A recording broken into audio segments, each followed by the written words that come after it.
Welcome to The Disappearing Mind, a unique podcast helping you find clarity and support along your dementia journey. Now, join National Dementia Trainer and Coach, Dawn Platt, for an all-new episode. This episode of The Disappearing Mind is brought to you by Discovery Senior Living. Hello and welcome to the podcast. My name is Dawn Platt. I am the host of the Disappearing Mind podcast, and I'm so happy that you have joined me again today to listen to this episode. You know, Alzheimer's disease, as well as any kind of dementia, not only affects the person who has the disease, but it affects the entire family. There's so much that it encompasses in life, and really there is such a journey to walk and lots of decisions to be had. So today, as we enter the podcast, I am going to have a conversation with a daughter whose father was diagnosed with Alzheimer's disease not too awfully long ago. And we're going to talk about just some specific things around memory care programming and probably a lot of other questions that a daughter would have in regards to this diagnosis. So without further ado, I want to go ahead and get into the podcast. I think it's going to be an interesting one. And we're going to be talking about specifically a program called GLOW. GLOW Memory Care is one of several branded programs that Discovery Senior Living offers. And I think families are really interested in finding out about it. I think that families have a lot of questions. And so let me welcome Danielle to the podcast. Thank you, Dawn. I'm really excited to be here today. I'm interested in learning more about GLOW and memory care programs.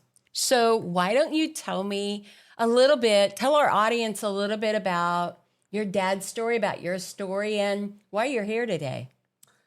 Yeah, so my dad is currently 84 years old. He's a retired New York City police officer, just very, very strong man, very independent, not very emotional. So, we started to notice a few years ago his memory slipping. Thinking back to old times, thinking at certain points he may have been, back in New York. So that's when we started, having testing done. And we did find out that he unfortunately does have Alzheimer's disease. He is still living at home with my mom. She's 82 years old. She's also a very feisty, independent New Yorker. She's always been very healthy, but she's had in the last couple of years her own health issues. So I'm one of three daughters, and we have some concerns that it might not be the best situation for him to be living at home with my mom, taking care of him full time, and just looking for some answers about what the next steps might be if we were to consider memory care for him. Okay. Well, let me just say to the audience, this is a journey. Right now, I think most families would say to me or say to you that there are lots of decisions that will be made, but right now you're coping with the situation. Things are going well, but I think today maybe one of the things that you'd like to talk about are what are the options, or why are those options important? I know that, more and more, and I'm happy about it. It's one of the things that the podcast is able to do is to inform people so that they can make good decisions based on informed options. And, we really try and talk about things that, aren't obvious, or, people will tell me, especially daughters, I tried to Google that and I really couldn't find it, right? So a lot of times there's specific questions, but I know today that you want to understand memory care programming more. Because at some point you may make that decision, right? And so are there any specific things that you want to talk about today as a daughter, even if you're not ready, but that might help you in the future? Yeah, definitely. We do have home health that comes in 2 days a week, mostly to help him with bathing. He is at that point, and my mom has given up that duty. I don't want both of them slipping in the shower. So that is a great help for her, that she has them coming in twice a week. But, you know, what are the benefits of an entire memory care program? What is he missing by being at home with my mom? You know, of course, she is hesitant because she feels like it's best for him to be home with her. You know, I think their generation really looks at it as, oh, no, I can't do that to him. I can't put him in a home. But I think it's important for us all to understand more about what happens in a memory care program. How could it benefit him to help him slow the progression? Danielle, let me kind of unwrap this a little bit, because I think generally, and you tell me if this is true, when people think about a memory care community, it really is from the perspective of just care for dad, right? And memory care is so much more. You know, yes, it is part of what we call activities of daily living, helping with bathing, grooming, toileting, walking, those kinds of things, preparing meals, housekeeping. It is all of that. But memory care should be, and at Discovery Senior Living is, a bigger package. So when we talk about a memory care program, how important is that? It encompasses so much more than just care.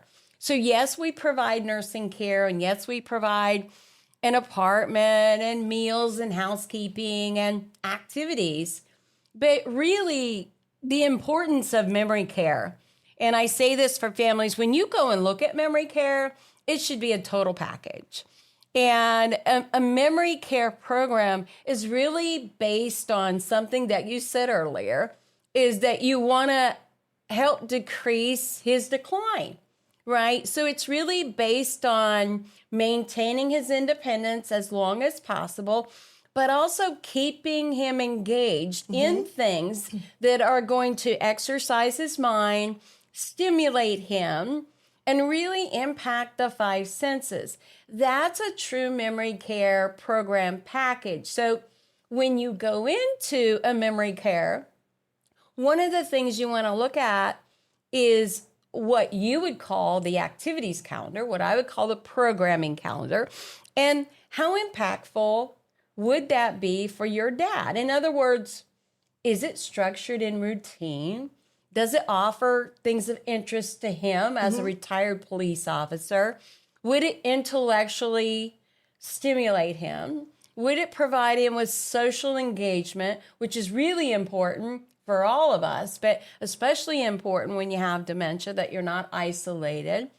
And would it stretch him a little bit to maybe use some of his current and past skills and abilities so that he's really exercising all those areas? And, you know, that really encompasses a lot of things that, as much as we would like to do that at home, and I'm a little in your boat too, because my mom, you know, had vascular dementia and we cared for her, but I didn't entertain her all day long, and I didn't always have a structured routine. So there were times and periods where she might be sitting around, you know, watching TV or, you know, really not engaged in anything, which is not good for the mind or anything. But, you know, were you aware that memory care programs kind of encompassed all those areas, or not? No, I had no idea. You mentioned using the skills that, you know, he, as a police officer, or his interest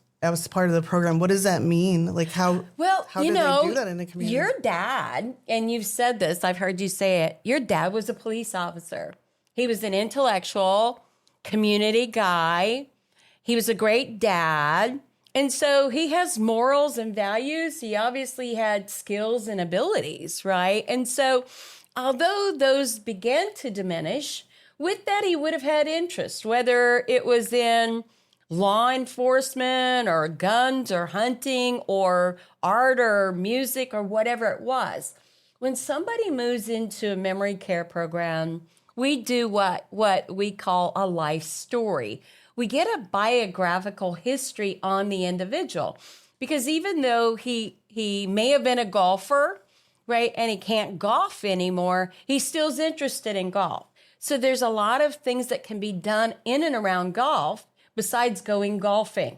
right? You can watch golf games. You can have golf magazines. You can, talk about the game or the stories or the angle or lots of things that really are still there and intact long after someone can no longer walk the course.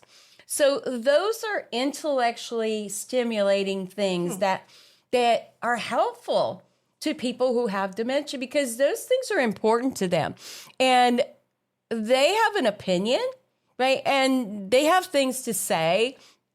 And that is socially, emotionally, and intellectually stimulating, which is exercise for the brain.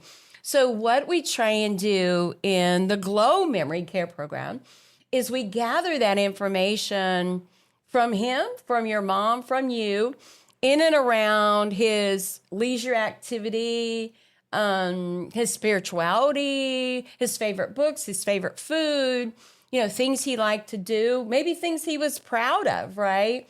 And we interject those into the programming that is structured, has a cycle and an interest for him. Imagine, 30 people living in any place, right? And you go to a social gathering and there is none of the interest of the people, in the room. Well, what the life story does is it allows us to create social and engaging skill set programming in and around the teacher that lives with us, the fireman that lives with us, the attorney, the secretary, and the policeman, because they have certain occupational characteristics and traits that they obviously value. And one of the main components of any good memory care program, Danielle, is keeping alive things that people know and love and value when they can no longer initiate that conversation, pull that memory up by themselves. And we call it facilitation. And that is where we help you remember what's really important to you. And generally what that's going to do is connect me to you. Mm-hmm. And once we do that with a word or a phrase or just bringing something up, you are very much able to even, in the latter stages until, verbalization becomes an issue, talk about it. Because memory doesn't disappear from the back forward. It's the short-term memory back. So your dad's time on the force is probably something that he could talk about any day of the week. What do you think about that? I think that's really, really interesting. Something we've noticed, you mentioned about interests. It surprised us when we've played music, from the 50s, from the 60s. He can remember every word. He was really into music. He might sometimes confuse my sister and I and call us different names, especially two of my sisters are both start with D's. But when we play that music, it just comes back and he just sings beautifully. Well, let me ask you this, because I know I already know the answer, but I want to ask you, do you notice a difference in his countenance when that music's playing? Okay. Yeah, he definitely seems more engaged and happy, and it makes us feel really good because there's some days you look at him and you just feel like he's not even there. So being able to, have some activities like that could spark joy and just see himself behind his eyes again. Yeah. Would be amazing. Absolutely. Well, that's what a good memory care program is about. It's therapeutic in nature, and it connects new memories to old memories, and it helps facilitate that feeling you were just talking about. Not only is that powerful for you, but think about what it does for the client or the person, because those things are still alive in him. They haven't gone away, and they have deep meaning, and they bring self-worth. There's so many things that are involved in that biographical and that occupational connection. And you can do that in so many ways. That's why we do a deep dive into leisure and social. We do a deep dive into occupational, even a deep dive into when he was courting your mom. And, the children and travel and vacation. So those kinds of things are really part of the GLOW memory care program, and really all of our memory care programs at Discovery Senior Living. So I always tell, people who are looking and shopping for a memory care community, be sure there's value in that program. If those are just things that you could do at the local senior center and they're not at all connected to you, or there's no way of doing that, they're probably not going to be as impactful as a GLOW memory care program would be. Yeah, that makes sense. Yeah. So I know that you thought of a list of questions, and I hope you can recall them, because I would love to answer your questions. I know how valuable that this is to families, and I really am genuinely proud of the GLOW memory care program for so many reasons, because I feel like it touches the lives of not only the person with dementia, but their families. And our staff are very proud of the program and proud of the work that they do. They're making a difference, not just in the care, but the emotional stability and the life of the person who has the disease. Right. It sounds like it. So you mentioned, your team, you have a full team behind it. Are they trained in the science behind memory care programs, behind, these activities that can stimulate them? What's the difference, like you said, between going to a senior center where it's more of a day babysitting versus, being fully embraced by a full team that is educated and are experts in this? Great question, and thank you for asking it.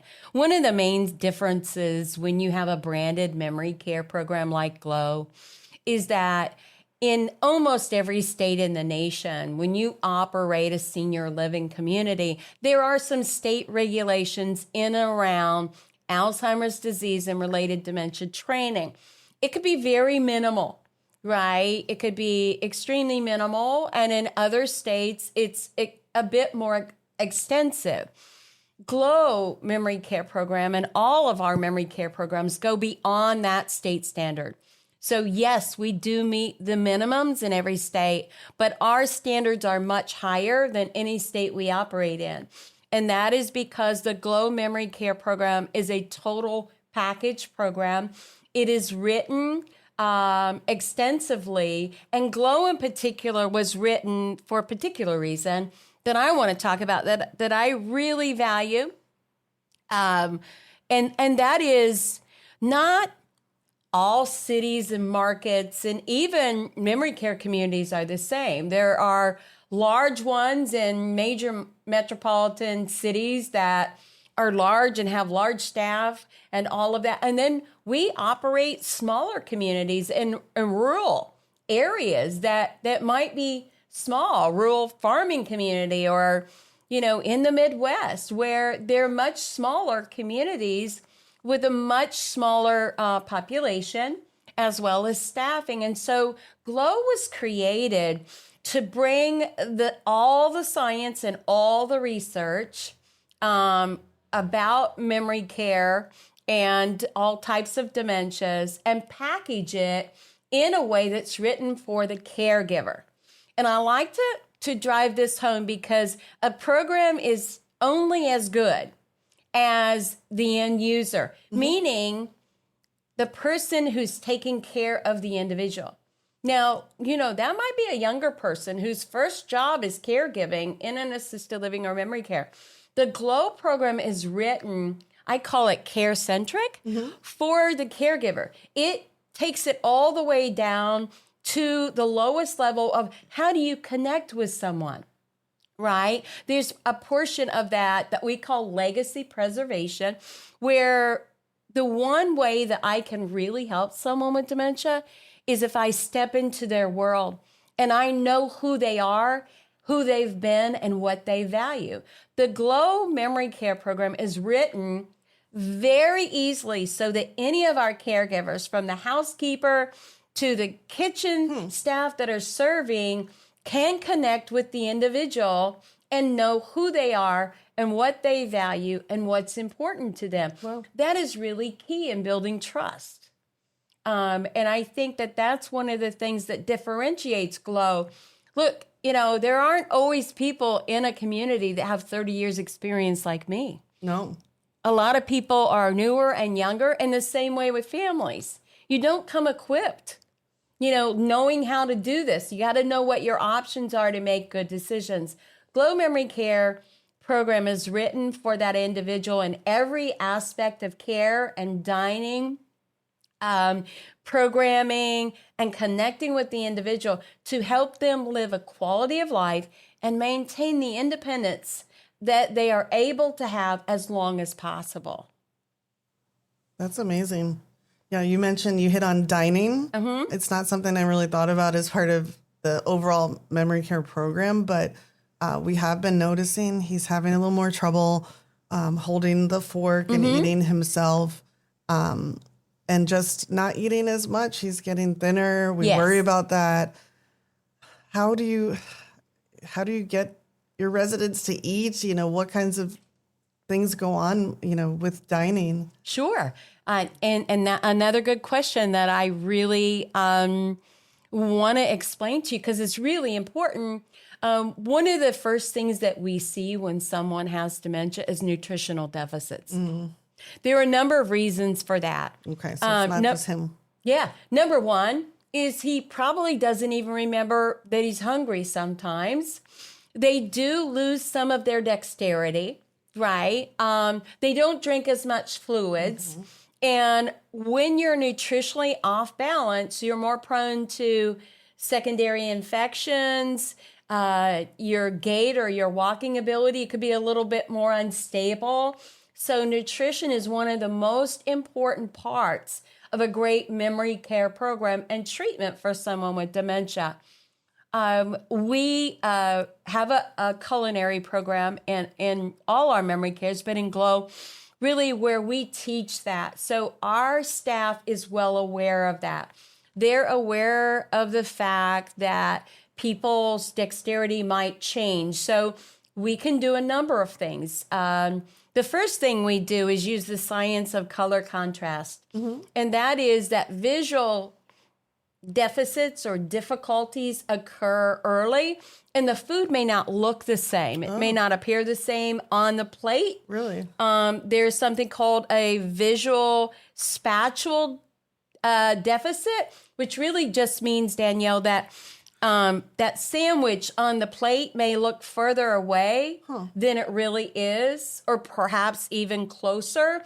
That judgment of visual distance can be distorted with many types of dementia, which is not going to make you hungry, right? But we know and understand that people are going to have dexterity issues. So perhaps we get a plate that has a lip on it where food can easily be pushed. We understand that maybe we cut up that food in the kitchen before it's served so that he doesn't have to worry about that and get frustrated if he drops the fork. We also have something called handheld food, where it's just simply finger foods. It's all foods prepared in a different way, that it now changes his ability, to eat that. So we wouldn't serve him spaghetti that he would have to all wind up. If we were going to serve him spaghetti, we would go ahead and chop it or break it up, right? Prior to that, so he wouldn't have all of that difficulty when we think about spaghetti. We also have the ability in our programs, and we monitor weight. But let's say that Dad would eat, but he wouldn't eat a lot. Okay, I don't know if he has a particular breakfast that he likes. Yeah, he still eats a lot, so that's what's become a little concerning. Mm-hmm. It seems like he is still interested in eating, but he's getting thinner. Okay. He loves, he'll eat a full breakfast. He loves eggs. Right. So with that, we have the ability to fortify food. Because a lot of people will not eat in quantity. They actually start eating less. So we just up the caloric value, of course, with a doctor's order, to really give them a few extra calories. Maybe he's burning more calories, or maybe he's not eating as much as you think he is, or maybe it's just part of the decline that you're seeing, and you need to add supplements or additional foods, right, to fortify his caloric value. Of course, we do use shakes and things like that if we need to with a doctor's order. But really just to keep that protein up and to keep that caloric value. There's also something that happens that you'll see later on that you may not know what to do with. And maybe dad will get up and leave the table. You know, we see people do that, or they don't seem interested. So we really look at, is the room overstimulating? Can he see the food? Does it look appetizing? Is it too large of a portion or too small of a portion or too difficult? And generally people with dementia will just give up, right? Because it's overwhelming. So we look for those things and take them out of the equation. You know, sometimes we serve one entree at a time. And we make sure that there are smells. We use aromatherapy to stimulate the appetite. Kind of like when grandma would bake that pie and you'd go in and you'd be hungry, or was baking bread, right? We use those kinds of things. And then sometimes people will get started and then kind of stop, right? And so we train our staff in the Glow Memory Care program to prompt and to cue. And so sometimes people just need a little oomph, right, to get started again. And we call that prompting and cueing. Sometimes it's you and I sitting together and I'm eating and so you eat, right? So it really is about social setting, lighting, ambiance. Glow Memory Care program has that all in there because we understand that dining can become difficult for someone with dementia. That's great to hear. You know, I think a lot of people probably think they're just left on their own to sit at the table, and that if you're not there prompting them like we do as a family, then he won't eat. So it's really important that they're taking a look at every detail like that. Absolutely. Absolutely. So, you know, we talked about you know, the legacy preservation and dining, but there are a few other things that I think are really important and an advantage when you're in a memory care program, and that's family collaboration. Okay. You know, I know that you and your mom and your sisters are doing a really good job, but, you know, there comes a point that you need a trained professional, right, to partner with. So it's kind of hard to be the main caregiver and the wife at the same time. And so there's a lot of family collaboration that goes on in the Glow Memory Care program. And really, there are a number of things that we do. Number one is we talk about the care plan. And we have meetings in and around the plan of care. The family's part of planning the care and is kept up to date on how dad is doing with that, or what we're going to do to ensure that he's eating well. And that he's not having a major weight loss. We also might just call you up and just check in with you to let you know that dad had a really great day today. There was a speaker that came in from the sheriff's department and he connected and really enjoyed that. So that collaboration together is really helpful for the family. You know, as much as your mom loves your dad, she's not necessarily a trained caregiver. She's not.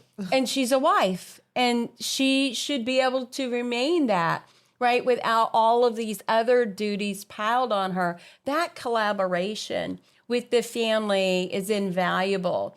We take over the communication with the doctor. Oh, wow. That would be amazing. We relay what the doctor's reports are saying and help you walk through that.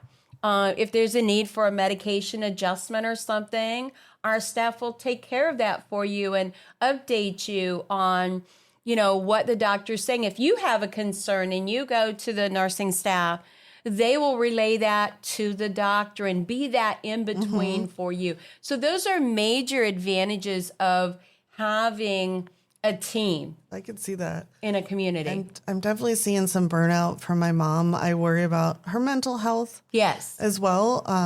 I think a big part of it is keeping up with the medication, doctor's appointments, being that advocate. So having a medical professional be the in-between that can speak to the doctors too, I could see how that's really valuable. You know, the doctors don't always listen to the patients. Even if my mom tells them Yes. this is going on or that's going on, it's probably better coming from, a fellow medical professional speaking to the doctor. Well, and the other thing, an advantage of the Glow Memory Care program is that there's staff there 24/7. Family needs to go to sleep. Right. We prepare the meals. We do the housekeeping. We're there if Dad were to have an accident at 2 a.m., right? Those are things that you don't think about. And I went through myself. Yeah. And you're not used to. Like, I haven't been up at 2 a.m. since I had a baby, right? Those kinds of things. That is part of the family support. And the other thing I think that's important, and I know you've recognized this, is mom is aging as well. Right. And she has her own health issues and has even, been hospitalized. How great is it to have a partnership, where she can also care for herself and take care of her health along the way while still being the wife and being there and being very supportive for your dad. I really do think it could do a world of wonders for her. I see her being frustrated, being more tired and ragged. Luckily, he does sleep through the night. He's a good sleeper. But she has said if it ever came to that, that's when she would consider it. She's very stubborn right now, feeling like this is the best place for him to be at home.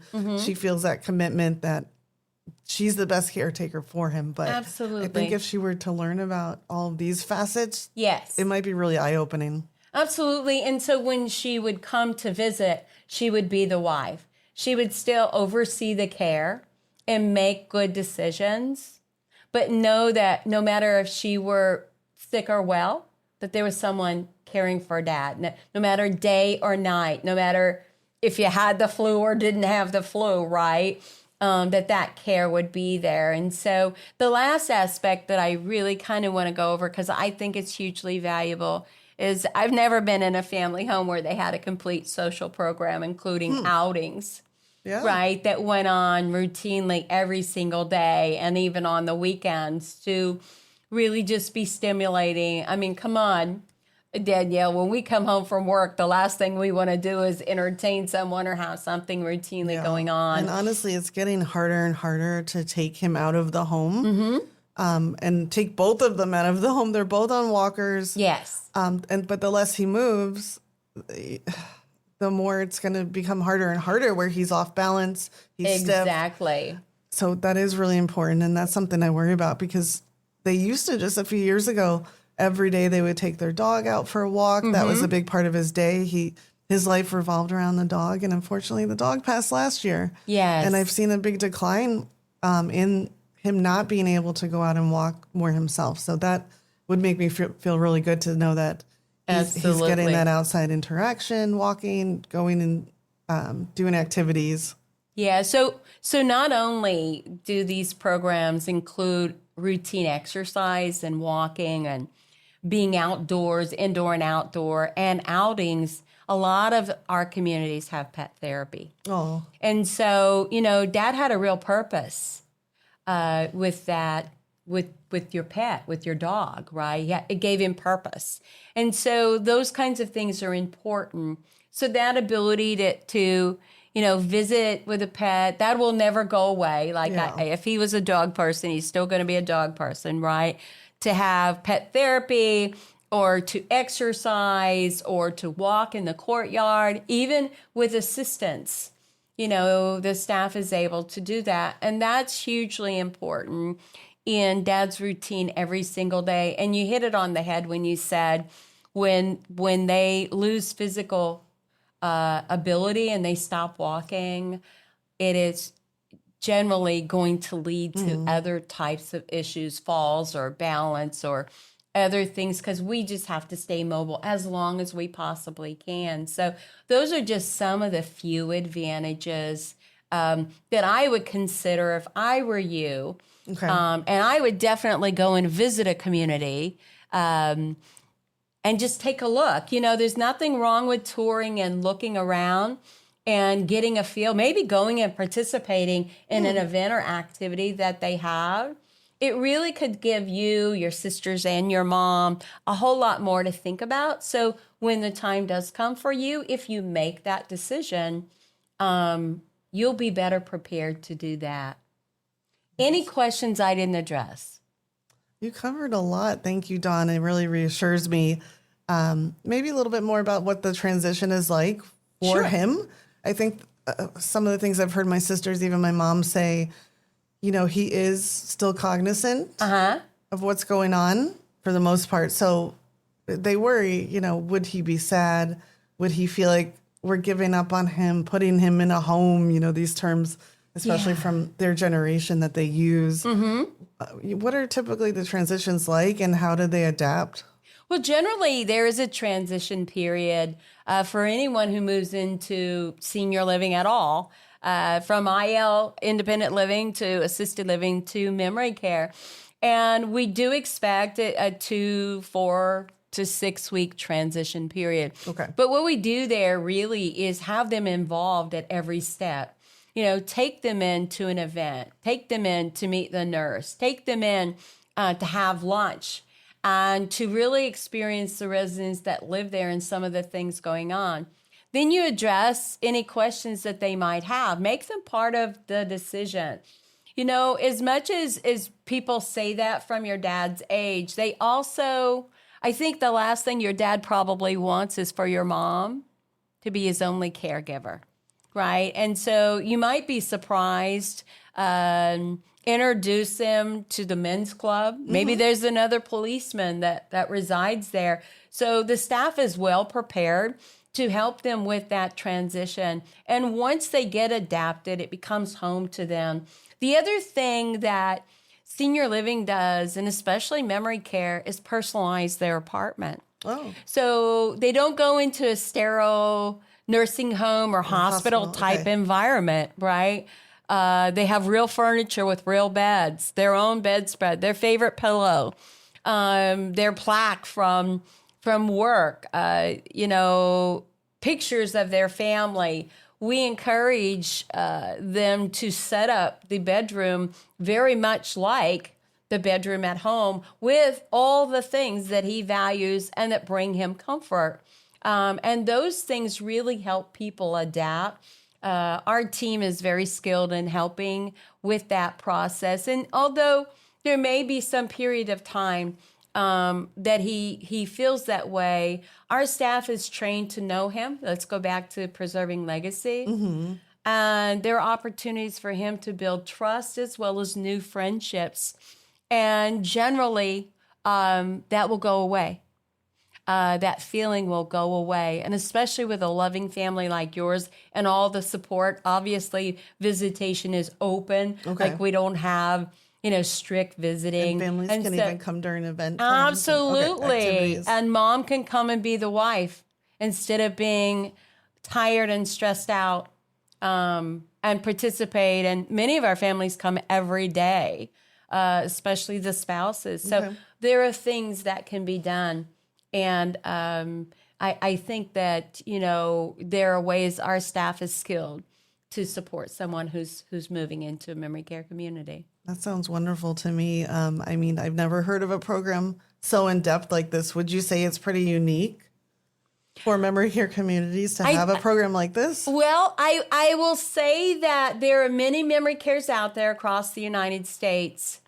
I think many of them have very solid memory care programs, but not all of them. So do your homework, take a tour, ask the questions, especially in regards to some of the things that I talked about, staff training, the dining process, visitation, activities geared to the individual. Okay. Those things that you have found valuable is the things that I would encourage you to write down and tour today. So, Danielle, if you or any of our listeners want more information about memory care programs at Discovery Senior Living, or you want to schedule a tour, you can visit us at our website at www.discoveryseniorliving.com.